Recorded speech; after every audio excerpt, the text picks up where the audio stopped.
In the 80s and 90s, I was in a couple of bands that played this tune. That's me cranking away at the guitar, and this is my pal Hank Tenney singing. I'm bad at math. I can't add. I can't subtract. I'm bad at math. I can't add. That's bad. The truth is, I really identified with this song because I am bad at math.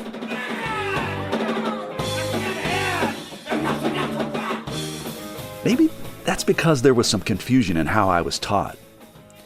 When I was in school in the 1970s, there were a lot of kids and parents in my school system in West Virginia who complained about the new math. I seem to remember a lot of talk about sets and bundles of 10. The parents were mad about the new system because they weren't able to help their kids with homework. So our schools gave up on the new math. New math is a shorthand. It's a kind of code for a wide range of new mathematics curricula between the 1950s and the 1970s. And it was really a concerted attempt, a top-down concerted attempt to change the way math was taught. This is Christopher Phillips. I'm the author of The New Math, A Political History. His book tells the story of decades of fighting over how we teach math to kids. And it seems like we're still fighting about it. The thing that I find fascinating is that we're used to science and social studies being hot topics that divide people politically. And of course, there's battles over how to teach American history or sex ed or what books are appropriate for kids to read. But math? Isn't math just facts? Well, it turns out that math is a battleground in the culture wars too.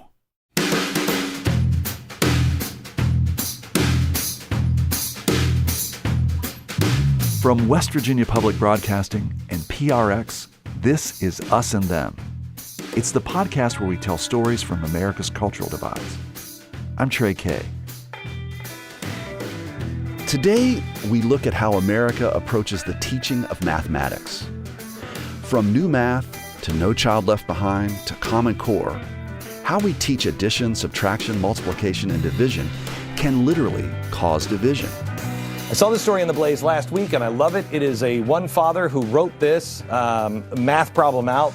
That's Glenn Beck. The Blaze is a website connected to his show. In a 2014 interview that went viral, Beck spoke with an engineer whose second-grade son had trouble with a subtraction problem. The problem was something that came out of the Common Core math standards. The teacher sent the problem home so the boy could get help from his parents. We'd taken about an hour to get through the first 2 pages. The dad's an engineer. He wrote a letter to the school saying that he'd get fired if he approached a math problem that way. In his letter, he called the math strategy his son was learning ridiculous. But in the video, Glenn Beck seems to be more shook up than the dad. About your son, I can't figure the damn math problem out. You don't have to talk to me. This doesn't make any sense to a normal human being. All you need to do is go to YouTube and you'll find scads of videos of parents venting frustration over the new Common Core math standards. Christopher Phillips says that the frustration over Common Core isn't that different than the outrage parents expressed about the new math back in the 1970s. In both cases, teachers were trying to teach math more effectively. They wanted to make math more interesting to kids, and not just a bunch of rote memorization of multiplication tables and formulas for subtracting and dividing numbers. But their real goal was to get students to understand how math works, not just to quickly get to the right answers. To see that math isn't hard and fixed, but rather flexible and open-ended. But changing the way we teach math is hard to do, because parents get worried if they don't recognize the same steps they learned in school. I can remember getting frustrated as a kid and wondering why I needed to know this stuff anyway. And I put this question to Christopher Phillips: why do we need to know math? For most people is that you don't need to know much math. Most people get along without knowing much math at all. But the answer that teachers and that professors have given for a long time is that learning math counts as learning to think. So in order to be an intelligent person, in order to be an intelligent citizen, you need to be able to do math. Are Americans bad at math? They're not any worse at math than anyone else, but certainly Americans historically have very much worried about being bad at math compared to other countries. Sometimes it was the Russians, sometimes it's Singapore, sometimes it's Japan or China. We're always falling behind, even though there's no real evidence to suggest that, in fact, Americans are somehow incapable of doing mathematics at the same level. I think it's easy for most people to know and understand why there would be a battle over social studies, history, how it is we look at climate change. But has, algebra or arithmetic or Euclidean geometry, has it changed that much over the centuries that we need to get all worked up about it?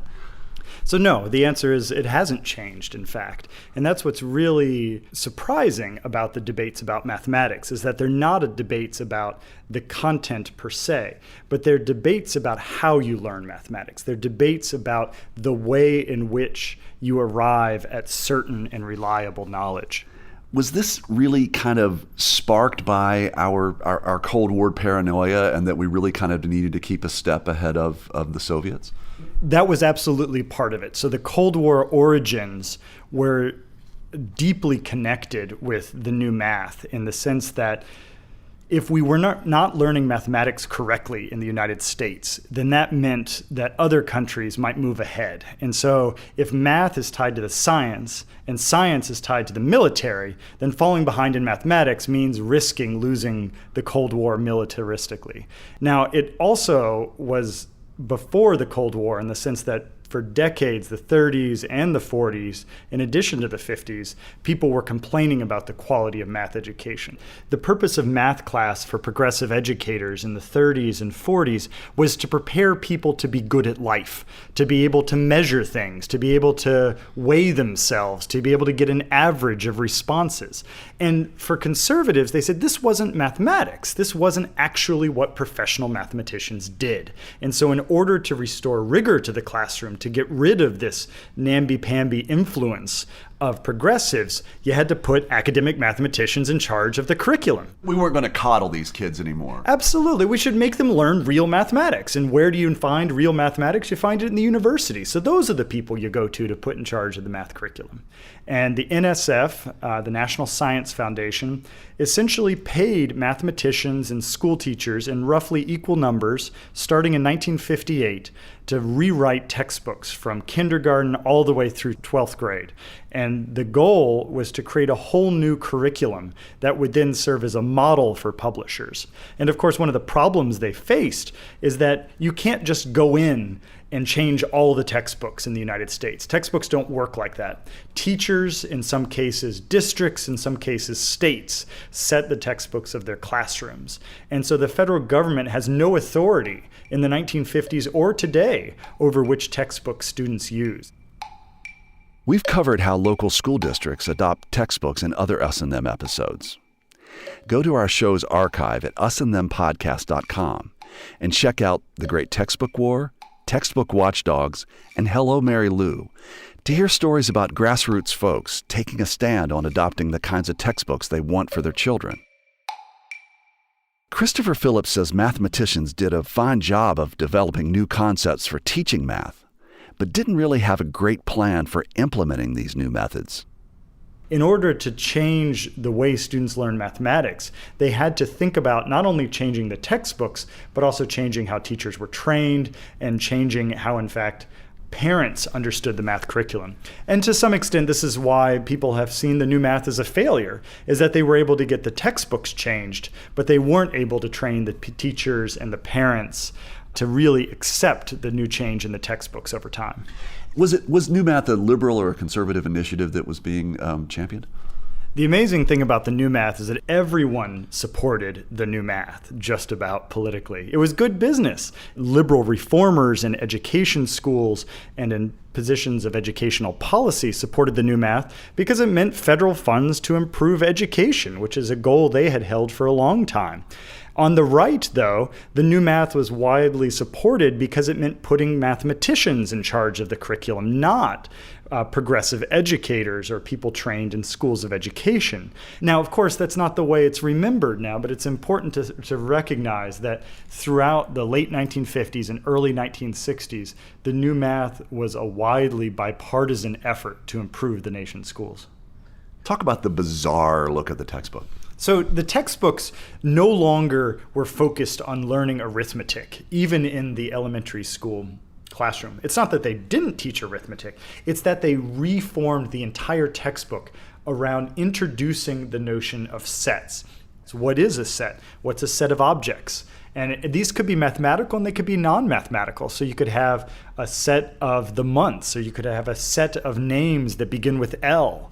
And then, of course, you could compare sets. You could see which set was bigger. And then you could say that if two sets are equivalent, then they have the same number in common. And so it was a way of reformulating the elementary school texts around the idea of what is a number? What are the structures and the systems that underlie mathematics? I mean, just hearing you explain that, it's more difficult for me to conceptualize what you're talking about as opposed to, okay, here are the times tables.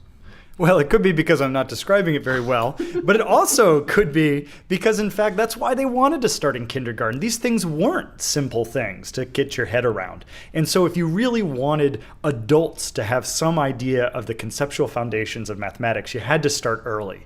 And you had to start right from kindergarten, teaching them the right way to think about mathematical knowledge. And so I think part of the conceptual problems is that for parents, for you, for me, once we've learned math for 13 years is a different sort of thing, it's really hard to go back and to relearn it in this whole new way of thinking about mathematical knowledge. Some of you who have small children may have perhaps been put in the embarrassing position of being unable to do your child's arithmetic homework because of the current revolution in mathematics teaching known as the new math. This is Tom Lehrer from a live recording back in 1965. So as a public service here tonight, I thought I would offer a brief lesson in the new math tonight. We're going to cover subtraction. He wrote some wickedly funny satirical songs. He also happened to teach math at Harvard. From the 3, you then use 1 to make 10 ones, and you know why 4 plus minus 1 plus 10 is 14 minus 1, because addition is commutative, right? And so you got 13 tenths, and you take away 7, and that leaves 5. Well, 6, actually, but the idea is the important thing. Hooray for new math, new math. It won't do you a bit of good to review math. It's so simple, so very simple, that only a child can do it. Come back tomorrow night. We're gonna do fractions.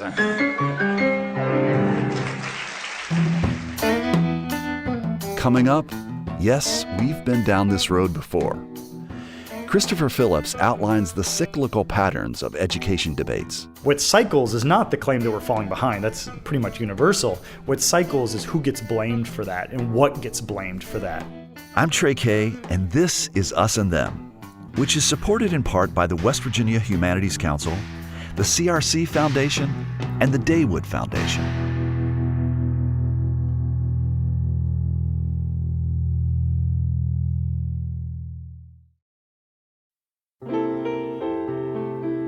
Music lifts us up and brings us together, even when we can't get together in person.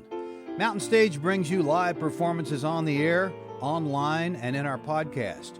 They remind you how it feels to be in a live audience listening to live music. This is Larry Gross, host of Mountain Stage. Find a link to our stations and our podcast online at mountainstage.org. Although a lot of debates around the content of textbooks do center on local attitudes and values, especially when it comes to science, social studies, and health, how we teach math actually seems to have a larger context as to how we think as individuals and as a free society. Everyone agrees you need to get to the right answer in mathematics. No one thought it was a good idea to get to the wrong answer.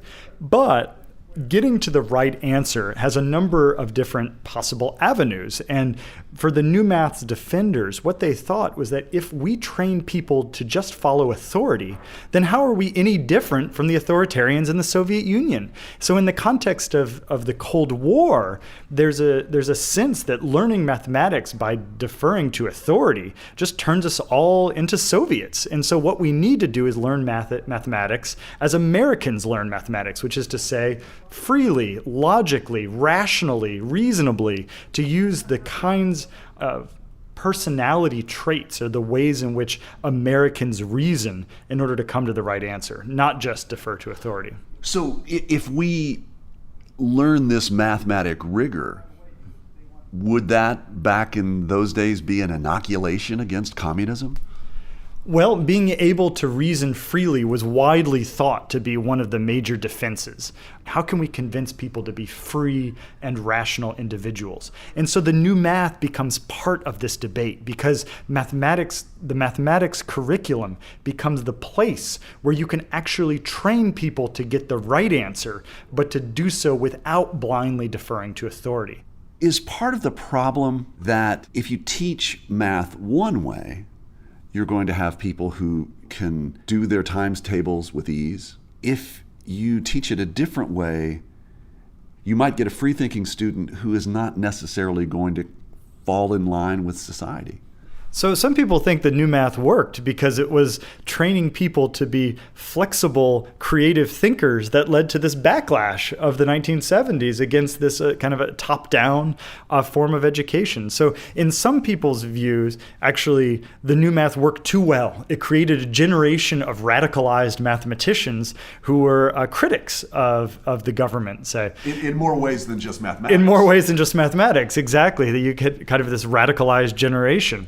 I don't know if that's fundamentally the case or not, but there is no doubt that there's a fear that you have to balance the freedom of mathematical inquiry with the rigor of getting the right answer. Going back to this whole idea of reluctance to embrace kind of top-down thought, I'm just wondering if this is like kind of another example of, hey, you know what, you scientists, you intellectuals who are kind of thinking about this in a big egghead type of way, that's not really the way we live here in the real world and the morals and the values that we practice.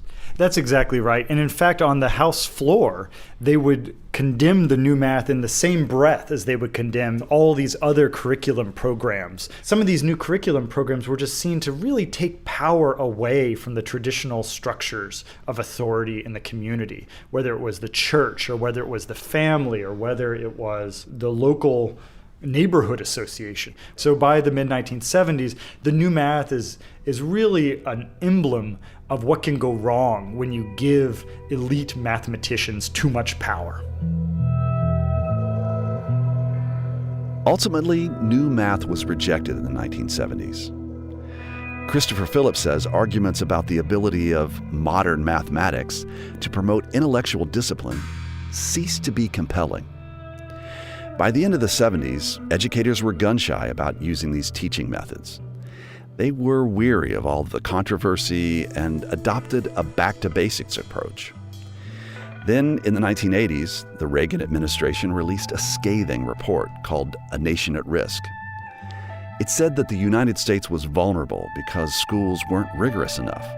So apparently, back to basics wasn't working either. Christopher Phillips says criticism of the education system runs in cycles. What cycles is not the claim that we're falling behind. That's pretty much universal. What cycles is who gets blamed for that and what gets blamed for that. And so in the course of the 1980s, what you see is a transition to the fact that we are not teaching students the right content, which is to say they don't have the right answers on certain standardized tests. And so the focus becomes about standards, about creating a kind of minimum performance on standardized tests in order to promote what is known at that period as accountability. And so you create accountability by having certain kinds of tests that students have to do well on. As the nation sorts out its problems for how we implement Common Core standards and whether we're going to really implement them or just chuck them out, What can our nation learn from the history of new math?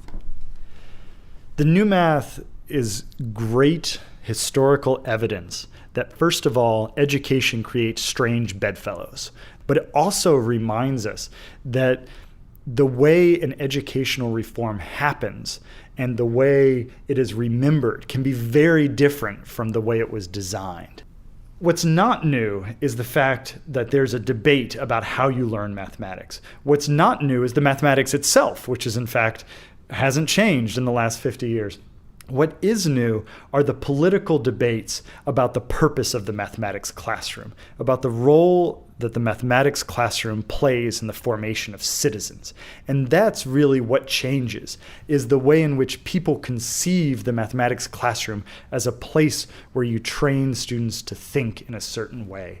And so when these debates about the Common Core come up, it's important to remember that in some ways there's always echoes of the math wars of the 90s, there's echoes of the new math debates of the 70s, but they're taking place in a very different context about thinking of the role of education in the modern world and the role of education in shaping American citizens for the 21st century. Christopher Phillips and I spoke about his new math book back in 2015, when there was a lot of angry talk about Common Core. Just to remind you about how the Common Core state standards came about, this was a collaborative effort between states to come up with consistent educational standards throughout the country, so that a high school diploma from anywhere in the country would mean that a student had mastered certain skills. It wasn't a federal mandate, but the federal government supported the idea. At first, there was wide agreement that Common Core was a good idea. But then it got political.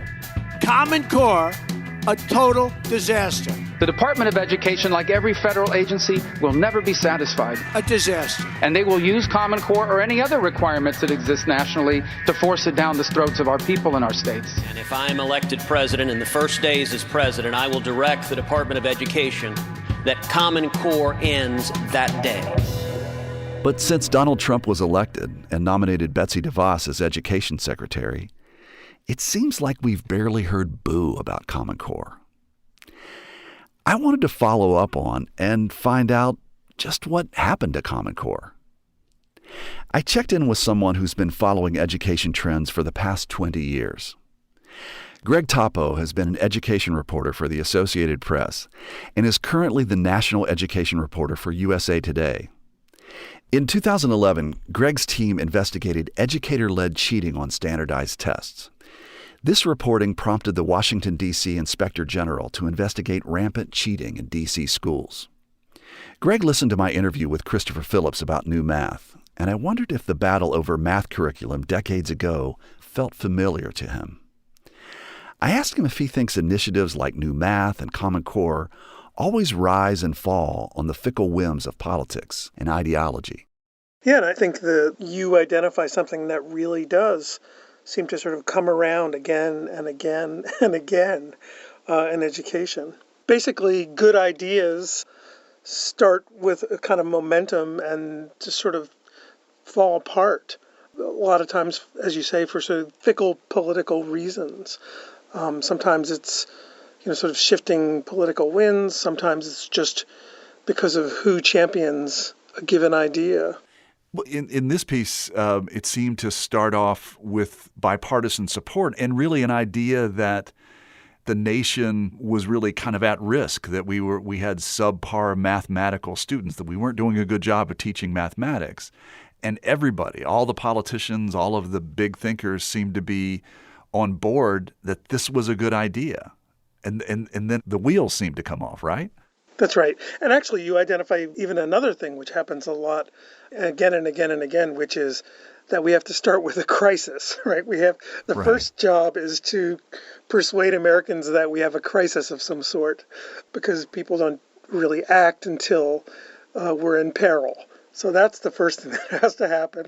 And then we start talking about solving the problem. And then it seems as though we all are rowing in the same direction with regard to what to do with education. And then there's some place where, we get out of sync and we're somehow in some type of political or ideological conflict with one another. Yeah, like you say in the piece, it happened with the new math. I think you can make the case that it happened in the middle part of the last decade with No Child Left Behind. And it's sort of happened, although to not as great an extent, with something like Common Core, which is sort of the newest effort that, we sought to essentially create sort of a common set of standards around math and reading. We start out with what seems like a good idea, embraced by a wide range of people on both sides of the political spectrum, and then it just, like you say, the wheels fall off the bus. Well, and kind of like new math, you had all these scientists who are coming together and saying, we need to improve math. And they were supported by both Republicans and Democrats. But at some point, why do you think it becomes political? For something like the Common Core, I think the Republican Party sort of moved to the right in that time period. You had sort of the rise of the Tea Party, and all of a sudden something like Common Core starts to smell like the federal government using its big foot, on our local public schools. I think that's what happened in that case.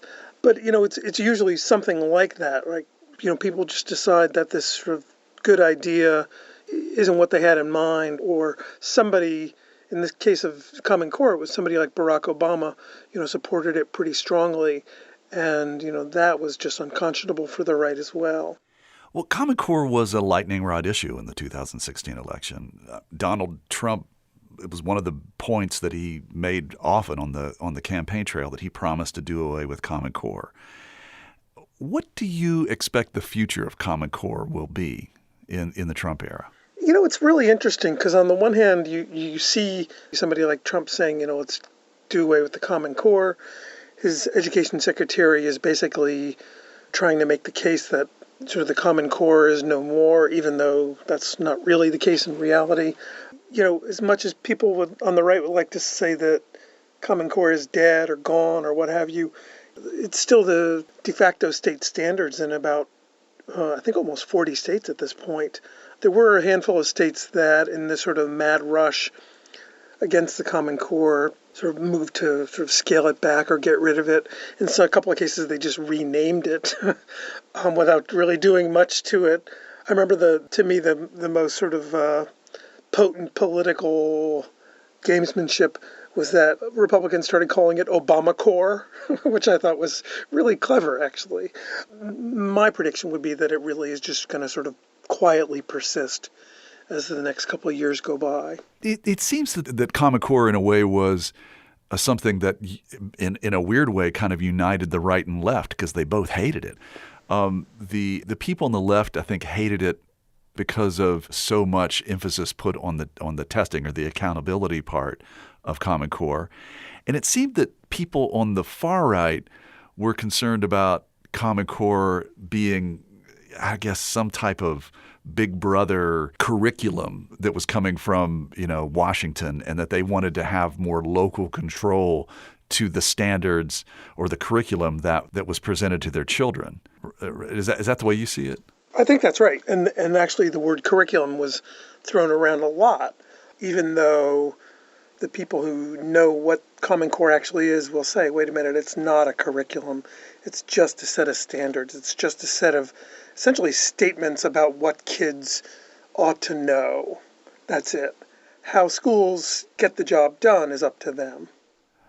Yeah, and that these standards are really only based on reading and mathematics. It doesn't have anything to do with science or social studies, history, anything like that.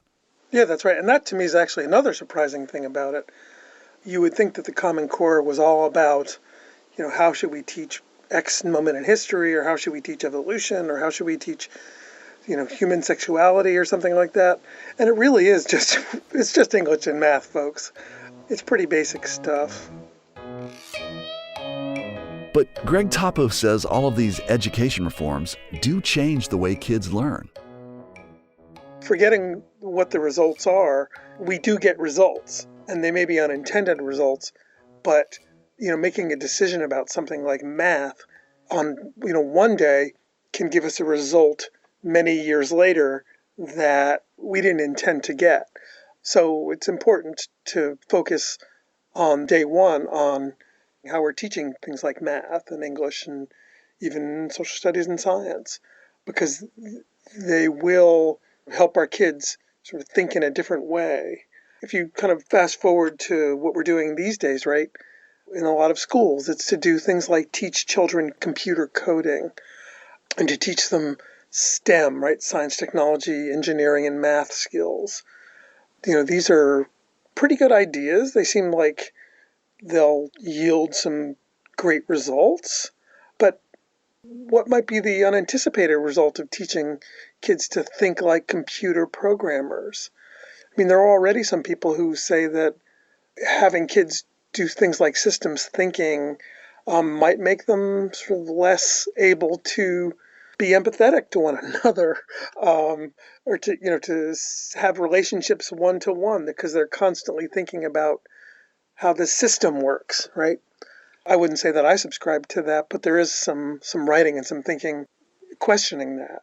So it's not just, is teaching X a good idea or is teaching X in a certain way a good idea, but wonder what this kind of thinking will do in the long run for and to our kids. Well, do you think that there will ever be a time when we can all agree as a nation on what direction we want for all of America's kids, and that this direction can be free from the whims of ideology and politics? Do you think that's even possible? I really don't. I'd like to say it is possible, but I think ideology is always going to play into the way we think about school, the way we think about what school ought to do, the way we think about what its role is in public life. So no, I don't hold out much hope for everybody agreeing on one way of doing things. I mean, if you look at just the example recently of No Child Left Behind, everybody rowing in one direction lasted, I want to say it lasted a couple of months. It really didn't last very long. People started pointing fingers at one another, and the whole effort just started to sort of come apart. I don't hold out much hope that this effort and the next one and the one after that will have much more promise for any kind of unity. That's Greg Topo, the national education reporter for USA Today, and a bit of a pessimist about whether we can keep politics out of the decisions we make about what kids should be learning and how they should be taught. What do you think? Can we find a way to focus on what works to teach kids without fighting about who's making the decision? Let us know what you think. Write to Trey@usandthempodcast.com.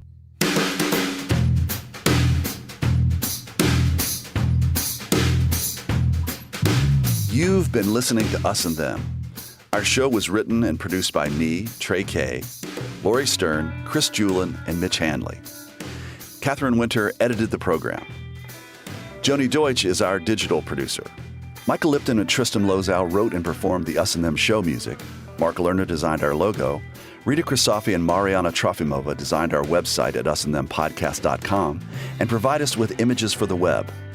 Our intern is Nicholas Tantillo and Sophia Tedesco.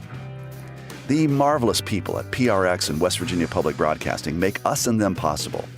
So do grants from the Corporation for Public Broadcasting, the National Endowment for the Humanities, the West Virginia Humanities Council, the CRC Foundation, and the Daywood Foundation. Us and Them was originally developed with assistance from the mentorship program at AIR, the Association of Independents in Radio. Hey, thanks for listening, and we'll see you next time on Us and Them. Support for this podcast comes from the Corporation for Public Broadcasting.